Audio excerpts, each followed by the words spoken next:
வணக்கம். நான் உங்கள் டாக்டர் நவசக்தி சுந்தர்ஜி பேசுகிறேன். இந்த பதிவு செய்கிறேன்.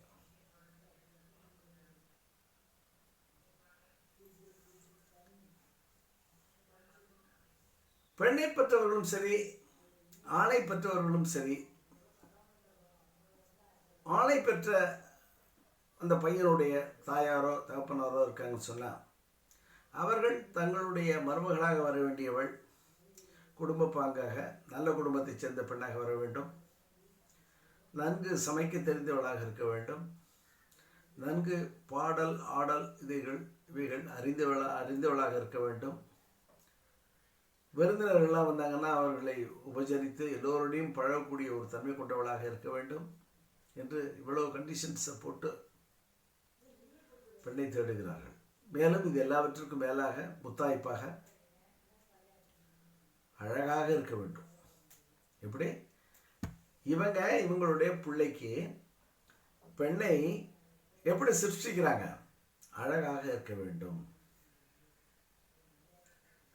அழகாக இருக்க வேண்டும் என்றால் அவருடைய ஜாதகத்திலேயே இவருக்கு 7ஆம் பாவத்தினுடைய நிலையை கொண்டு இவருக்கு வரக்கூடிய மனைவி இவளாகத்தான் இருப்பாள், இப்படித்தான் இருப்பாள், அழகு பொருந்தியவளாக இருப்பாள், அழகு இல்லாதவளாக இருப்பாள், இப்படிதான் இருப்பா அப்படின்றத அது கடவுள் நிர்ணயம் பண்ணி கிரகங்களை வச்சு அந்த கட்டமைப்பை முடிச்சு வச்சாச்சு. ரூல் ஃப்ரேம் பண்ணி டிஸ்போஸ் முடிச்சாச்சு.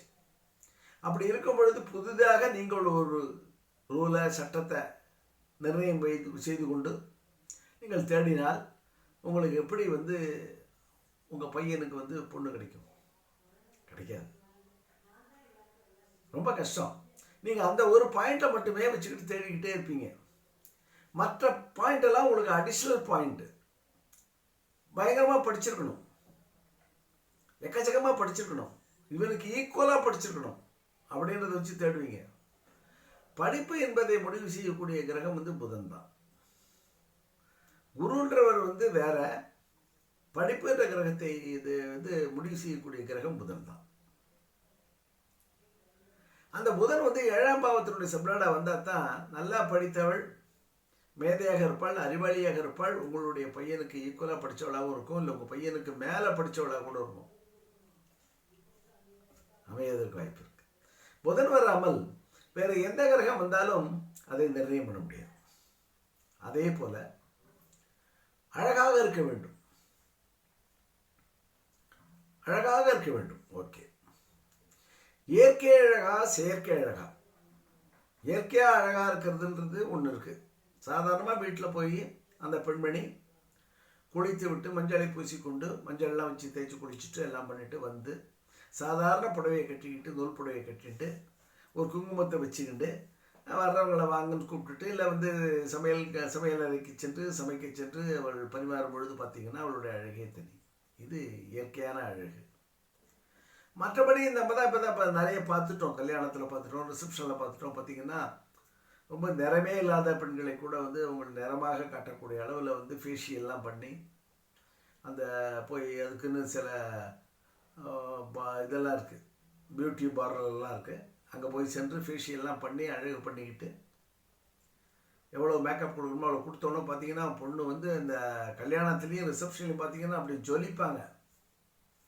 மறுநாள் வீட்டில் யதார்த்தமாக கல்யாணத்துக்கு போக முடியாதவன் ஒரு வாரம் கழித்து போய் நின்று இந்த வீட்டில் கல்யாணம் விசாரிச்சுட்டு வருவோன்னு போய் பார்த்தா ரொம்ப அதிர்ச்சியாக இருக்கும். வெளியிலே சொல்ல மாட்டான், மனசுக்குள்ளே வச்சுட்டு புழுங்கிக்கிட்டே திரும்புவான்.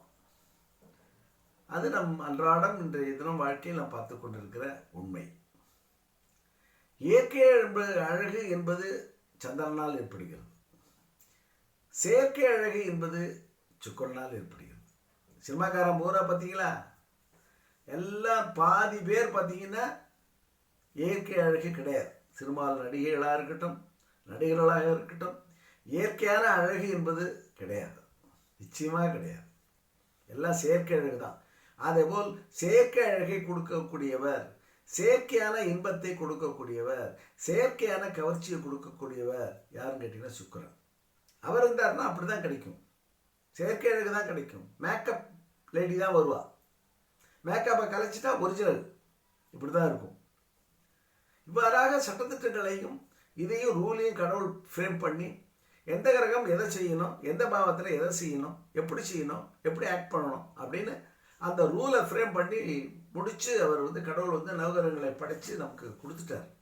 இதுக்கப்புறம் நீங்கள் உட்காந்துட்டு ஒரு ரூலை போட்டு நீங்கள் தேடினீங்கன்னு சொன்னால் நீங்கள் தேடும் வகையிலே அது கிடைக்காதது உங்களுக்கு ஒரு விதமான மன ஸ்ட்ரெஸ்ஸை கொடுக்கும், ஒரு விதமான பதட்டத்தை கொடுக்கும். ஏன் இன்னும் தேடிக்கொண்டு இருக்கிறோமே, கிடைக்கவில்லையே என்று. இன்னும் எவ்வளோ பாயிண்ட் இருக்குது. அதெல்லாம் வேற ஒரு சந்தர்ப்பத்தில் வேற ஒரு காணொலியில் நான் பதிவு செய்கிறேன். நன்றி, வணக்கம்.